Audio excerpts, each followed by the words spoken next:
Hi sibling, this video is about the new standalone of Gundam series, The Witch from Mercury. I call it standalone because it can be watched without having seen the original Mobile Suit Gundam or any other series in the past 40 years.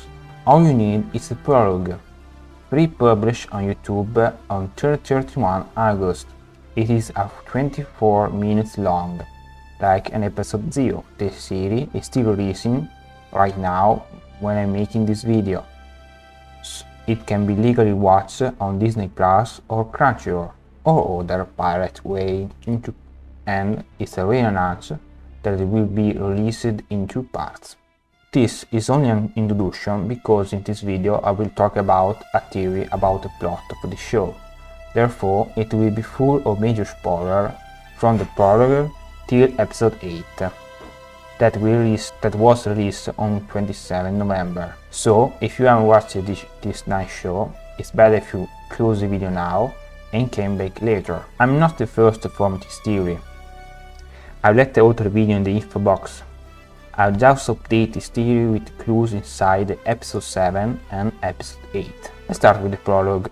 We are in an unspecified future where the humanity has colonized many inner planets of the solar system. Interplanetary law is managed by the Council, which is made up of technology corporation. The latter gave an ultimatum of Lilith to make their Gundam technology less lethal. Because in this series, the Gundam are only the mecha that use a particular technology in symbiosis with the pilots. The system allows for superior abilities to mecha from other competitive companies, but at high cost of consuming the pilot life force. When the symbiosis is activated, bright sparks are clearly seen inside the flesh of the face and in the hands. Eleanor Samaya is trying for the umpteenth time to start the most recent Gundam they have built in their laboratory, which should in fact have minor or no effect on the pilot's health. Eleonora is also a mother of Harry that turned 4 today. Just that day, Vanna's laboratory gets attacked by an armed convoy of a faction inside the Council, who start killing everyone. Harry managed to start a new generation Gundam, and her signal is completely painless. The prologue ends with Harry and Eleanor, the only survivor of the Institute attack, running away aboard the latest generation Gundam. Episode 1. There is a time skip between episode 1 and the prologue, and we don't know how many years have passed. The episode 1 is the year 122 of the stellar year, but we don't know what year it is in the prologue. We find Suletta Mercury, a 7-year-old girl very similar to the 4-year-old girl called Eri, so it can be assumed that she has changed her name and it has been 20 years since the events of the prologue. But she's driving a mecha that isn't red, but has the classic color of the series, and is called Ariel. And this Gundam seems to have a mind of its own. It can speak, but it can communicate with sound that protagonists understand. And when Saud pilots this mecha, she has no streak on her face, it has no effect on her health, and is a newcomer to the Anticasia, the school of the technology, a campus that revolves around the Gundams. We discovered that Eleonora has completely changed her identity. Now her name is Prospera, and she has long black hair.